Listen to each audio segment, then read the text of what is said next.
Matrix representation. The network analysis problems usually has 2 or 3 variables. The variable may be a loop current in the case of mesh analysis or a node voltage in case of node analysis. We have to solve a system of linear equations to find these variables. There are many methods to solve such linear equations. The use of matrices to solve these equations is preferred. This is because it is easy to write a system of linear equations by inspection. Also, matrix operations can be done using a computer. The general format of a matrix equation is Ax is equal to B, where x is a column vector representing the circuit variables. A and B are system matrices. Let us consider a circuit shown below. Let us write the loop equations for each loop. In the first loop, negative of I1 into R1 minus I1 minus I2 into R4 minus V1 equal to 0.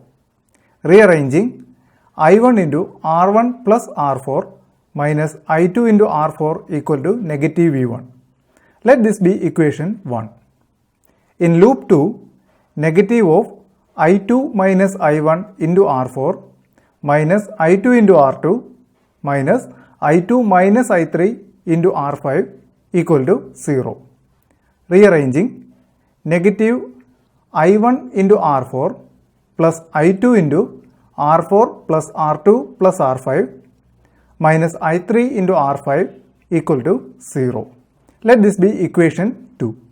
In loop 3, negative of I3 minus I2 into R5 minus I3 R3 minus I3 R6 minus V2 equal to 0.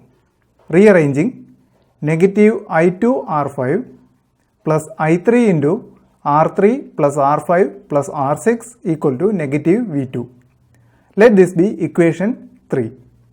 We can write a matrix form using equations 1, 2 and 3 as matrix R1 plus R4, negative R4, 0, negative R4, R4 plus R2 plus R5, negative R5, 0, negative R5, R3 plus R5 plus R6 into matrix I1, I2, I3 equal to matrix negative V1, 0, negative V2.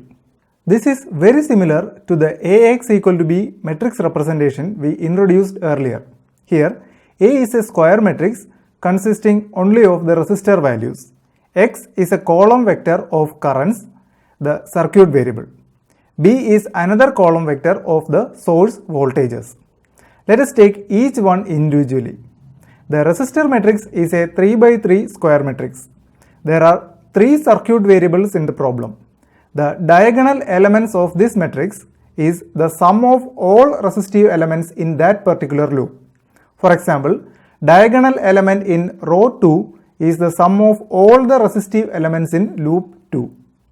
The off-diagonal elements are the negative of the resistors common to loops. Off-diagonal element A12 is the negative resistance common to loops 1 and 2. Since there are no resistors common for loops 1 and 3, the elements A13 and A31 are 0. The element AXY will be equal to the element AYX. That means the resistor matrix A is a symmetric matrix. The column vector X is the loop currents in order. First row element is the first loop current I1, second row element is the second loop current I2 and so on. The column vector B is the voltage sources present in the various loops. The sign of the voltage source depends on the orientation of the source. If the loop current leaves the negative terminal of a voltage source, then that source is given a negative sign. If the loop current leaves the positive terminal of a voltage source, then that source is given a positive sign. If there are more than one voltage source in a loop, the algebraic sum of all the sources with proper sign convention should be taken. Thus, the matrix equation can be written just by inspection of the circuit. This metric equation can be used to solve for the system variables x as follows. x equal to A inverse into B.